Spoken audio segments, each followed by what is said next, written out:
So what's going on guys, Kades here and welcome back to a brand new video. For today I will show you the new updated Ultimate Bunny build that can solo bosses in about 20 seconds in the first Descendant. So in this guide I will show you what weapons and modules you want to get, then I will explain every single skill and show you the best reactor and external components. And then lastly we will take a closer look at the gameplay and weapon mods, so you would know the reason behind every single build choice and what exactly will give us this insane damage and much more.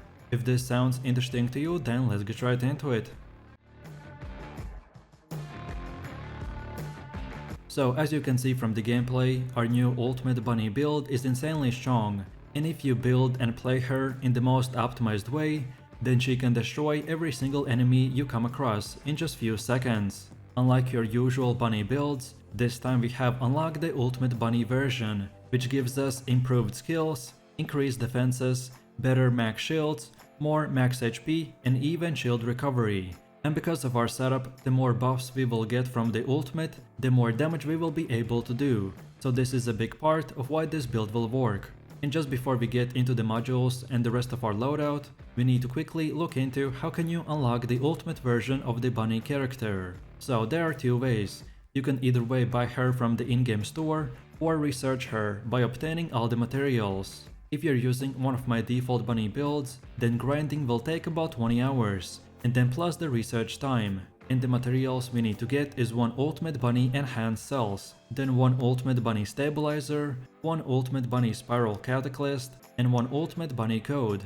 There are already plenty of guides where to farm these materials, but the best places that worked for me at least were the Kingston on normal or hard mode, then Echo Swamp on normal, then Vespers on hard mode, and lastly the Fortress on hard mode as well. The grinding will take about 20 hours depending on your RNG and how many resources you will need to craft for these 4 items. But if you really want me to make a specific guide on this and how to farm them, then let me know. So then with that said, now let's take a look at our modules. For the first one we have the High Voltage, which reduces the number of enemies that our lightning emission can strike, but in return we will get increased range and insane damage boost, so this will specifically work for bosses. Then the Long Distance Maneuvering, which modifies the grappling hook to range to 25 meters, but the base charge time is increased to 6 seconds and the charge time is increased by 20%. On top of that, our max module capacity will get increased by 20, so that's why all of the builds will have one of these modules in every setup. Then Skill Insight, which increases our skill critical hit rate by 14%. Then Skill Concentration, that increases our skill critical hit damage by 14%. Then Increased HP, which increases our max HP by 22%. Then Front Lines, that increases skill critical hit damage by 16% and skill critical hit rate by 7%. Then Electric Specialist, that increases our electric skill power by 20%. Then Emergency Measures, which increases our skill critical hit rate by 16% and skill critical hit damage by 7%. Then Dangerous Ambush, which does that when landing a skill while the enemy is not targeting you, you will get plus 6% to our skill power. But if you do the same thing but against an immobilized enemy, then our skill power increases by 12%. Then Singular Specialist, which increases our singular skill power modifier by 19%. Then Spear and Shield, which increases our defenses by 22% and skill power by 8%. And finally the Skill Expansion, that increases the skill effect range by 12%. So overall our main goal with this setup is to get increased skill critical hit rate and damage, and as much electric skill power and max HP as possible. By using our strategy, we will nuke the enemy boss down in just few seconds, but we will need to survive him before getting there, so I strongly recommend for you to upgrade all of these modules to the max. Then next up, let's take a look at the best weapons and mods that we should use. And as our build will be only using one weapon, so then for the second and third slot, this is your own personal preference. If you are interested in other weapons, then scroll through my channel and you will find all the best mods for every single weapon. So then for our one and only god weapon, we have the Thunder Cage submachine gun. This is currently the #1 meta weapon that doesn't need any introductions. But basically we will get up to 700k damage, and I've seen my other friends using this exact setup, but having everything upgraded to the max and getting about 800 to even 900k DPS. So this weapon has a huge potential. And the way you get it is by first of all reaching Mastery 1, then obtaining the Thunder Cage blueprint, Thunder Cage Nanotube, Thunder Cage Polymer Sanctium, and the Thunder Cage Synthetic Fiber. And you can get these from various battlefield missions across the sterile land. And afterwards you can take the 4 Thunder Cage materials to the Anais in Albion and pay 100k gold to start the research request. And then when you get it, for mods we want to go with the Better Insight, which increases critical hit rate by 10%, then Mental Focus, which reduces fire rate by 10%, but then now when we shoot, our weapon's ATK will increase by 0.8% for 2 seconds, and this can stack up to 30 times. So this is yet another reason for our insane millions of damage. Then Concentration Priority, which increases critical hit damage by 8% and reduces reload time by 8%. Then Better Concentration, that increases critical hit damage by 9%. Then Rifling Reinforcement, that increases ATK by 12%. Then Fire Rate Up, that increases our fire rate by 6%. Then Action and Reaction, which increases ATK by 15% and recoil by 5%. Then Have Aiming, that increases weak point damage by 10%, but reduces accuracy by 5%. Then Expand Weapon Charge, which increases our rounds per magazine by 12. And finally the Weak Point Sight, that yet again increases our weak point damage by 10% and reduces accuracy by 5%.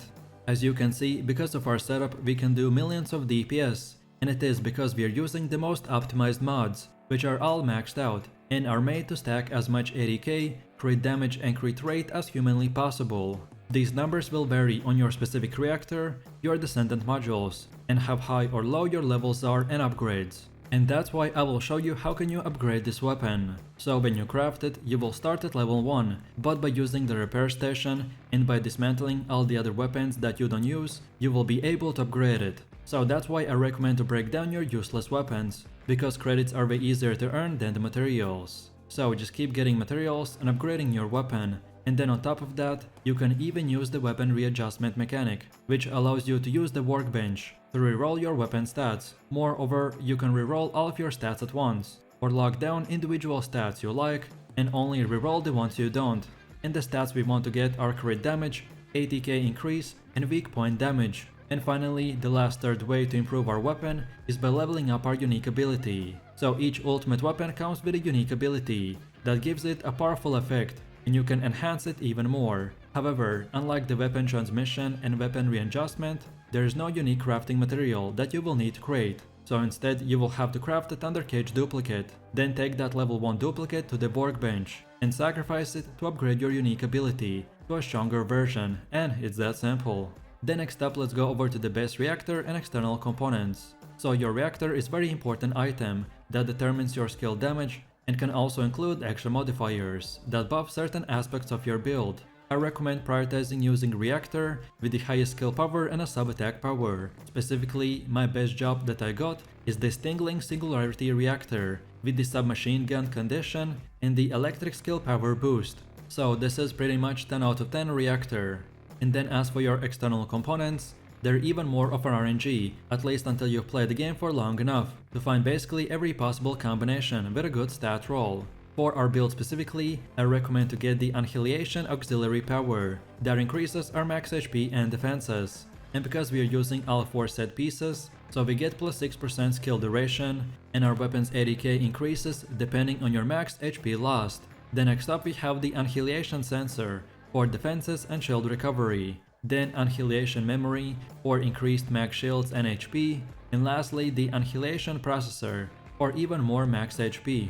And finally, let's quickly take a look at our skills and when we should use them. So then for the first passive skill we have the Rabbit Foot, which charges electricity by moving around. Landing on the ground after a double jump will inflict the damage to a nearby enemy. Then our first active skill is the Thrill Explosion, which summons an Electro Orb to attack nearby enemies and inflict them with the Electrocute effect. Then the second one is Speed of Light. This skill increases sprint speed and the amount of electricity obtained. Then the Lightning Emission skill, which when moving around, it deals damage to nearby enemies and inflicts them with the Electrocute effect. And finally the Maximum Power skill, that shoots out electricity forward to inflict the damage. Damage increases in proportional to the skill duration, but because we are using the ultimate version, so the skill will gain much higher immense strength. And as you can see, we can even use the skill to one-shot the other enemies. So then in a quick summary, Our main gameplay loop will consist of using the speed of light, which will increase our speed and damage. So then we just keep on running around and double jumping to build up more electricity and buff stacks. And then we just melt down the enemy by shooting his weak spot. And then a second even faster way to one-shot the enemy is by again using the same thing. So just run around and build up the stacks. But then when you're at max, activate the Thrill Explosion and then the maximum power. And as you can see, this has a very similar effect as our weapon. The main objective that you need to understand is that we have min-maxed our build so insanely high that almost no matter what we do, we will kill any boss we come across. Our build is just so powerful and we have maxed everything out to the top that simply enemies don't stand a chance. And it's that simple. So with that said, I really do appreciate everyone for watching guys, and I hope you enjoyed it. If you have any questions or suggestions, then feel free to leave your comments in the comment section down below. And while you're doing that, please click like, subscribe and enable that notification bell, so this way you could support the channel and not miss any more amazing content. With that said, you have an amazing day and I will see you in the next one, so take it easy, peace.